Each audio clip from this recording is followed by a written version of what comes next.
First, I think it's an idea. I think you need an idea.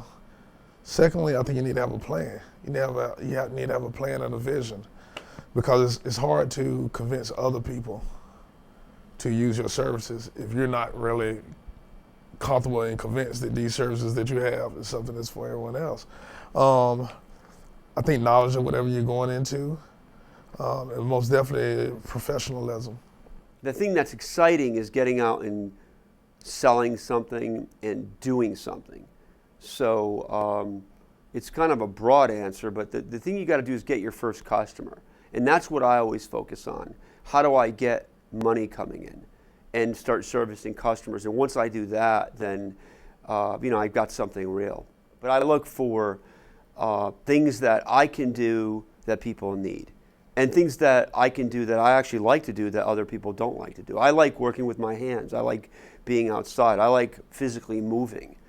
There's a lot of people who don't like that, and for good reasons. That's just not their thing. But that's what I look for in starting a business. So starting a business, definitely get a business account, a business license. Let people kind of know that you are professional, and also it gives the people a way of finding you. Because once that business license is out there, then it's out there in the world, and people kind of find you a little bit. You start getting letters for solicitation, but they found you, and then getting some sort of signage so you can market yourself. If you're in business and nobody knows you're in business, you won't be in business for long. I didn't have an accountant at first. I think most of us already have these days a smartphone or some access to a computer. Actually, when I first started in my industry, the computers that we had in our house were all on their last leg, and I would go to the library each day and do my paperwork there.